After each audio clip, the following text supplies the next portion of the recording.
Greetings and welcome back to LA Quill.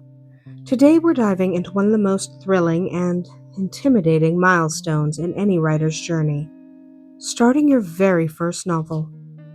Whether you're an aspiring fantasy author aching to build your first world from scratch, or a devoted reader who loves understanding how the stories you cherish come to life, this episode is all about taking those first few brave steps from idea to manuscript. There's something uniquely magical about the moment when a writer decides, yes, today I begin. It's an invitation to creation, to exploration, and to becoming the storyteller you've always imagined yourself to be. When you're standing at the threshold of your first book, excitement and fear often live side by side. You've read the advice and pondered your plot and maybe even scribbled down scattered lines of dialogue or sketched fragments of maps. You can feel that story stirring, pressing forward, asking to be written. And yet there's that blank page, crisp and empty and accusing. How do you begin to transform a whisper of an idea into 300 pages of narrative? The answer is both beautifully simple and profoundly freeing. You break the task down into manageable pieces. One of the biggest misconceptions about writing a novel is the belief that your book must be conceived in its entirety before you even begin. Many new writers feel a pressure to have everything figured out, every twist and every emotional beat, every arc, before they even write a single sentence. But novels are far too alive for that. They evolve, they surprise, and they demand to be discovered on the page. Instead of expecting yourself to craft perfection from word one, give yourself permission to approach your novel as a series of smaller, solvable steps. This is where true momentum begins.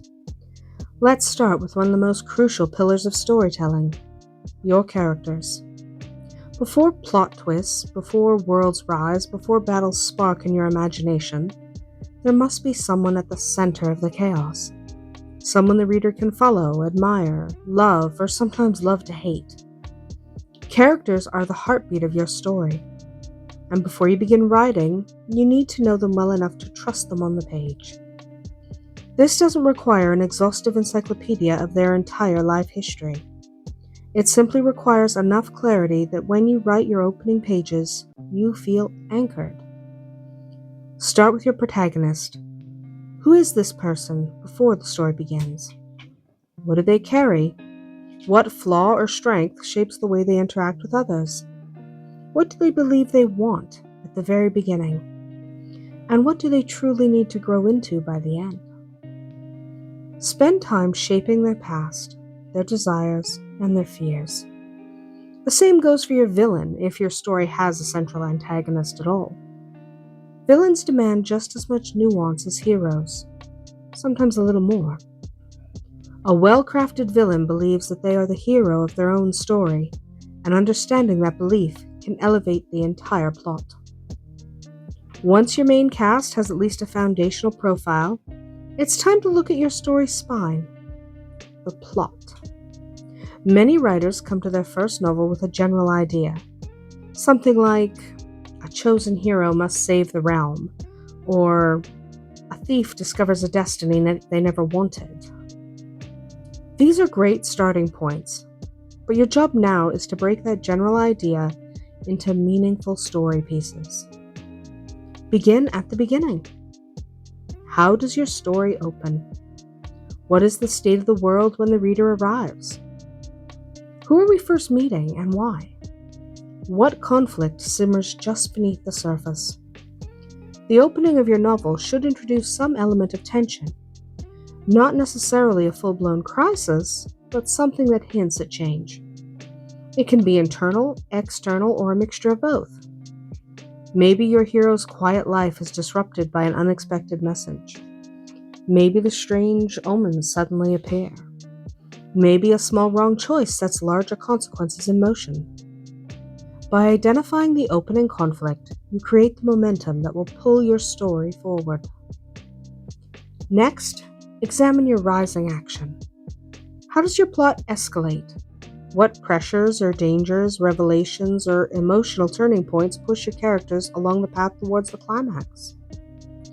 One of the most helpful things you can do at this stage is imagine your story like a mountain. The opening is the foothill, accessible, inviting, a beginning. The rising action is the climb, difficult, steep, and filled with obstacles. And then at the peak is your climax. But what does that peak look like? What's the moment your entire story has been spiraling toward? What impossible choice must your character make?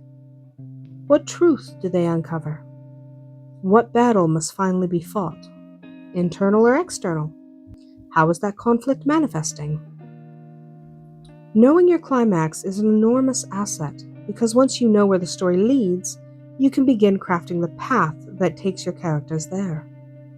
You don't need to map every step of the journey before you begin writing. You simply need enough structure to trust that you aren't wandering into unrelated detours. Think of your climax as a star in the sky, a guiding light that might be distant, but is always visible. And then there's the resolution. Many writers overlook this part when planning, focusing intensely on the thrill of the climax, but your resolution matters just as much.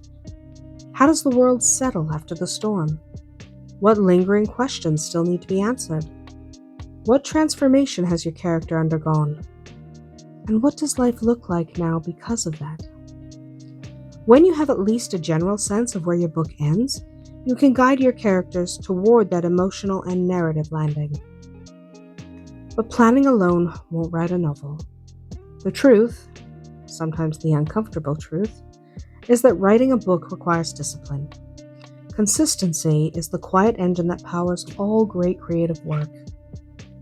If you can commit to writing daily, even for a small amount of time, you will discover just how quickly your story takes shape. A half hour each day is a reasonable goal for most writers. It's enough time to settle into the world of your story, reconnect with your characters, and produce meaningful work, even on days when your brain feels foggy and uninspired. The key is to be realistic. Setting an expectation that you will write for hours each day is setting a trap that leads directly to frustration. Life will interrupt you. Fatigue will slow you down. Responsibilities will demand your time. But if you commit to reasonable, sustainable goals, you build a writing habit that carries you from chapter 1 all the way through to the end. And yes, let's talk about the end.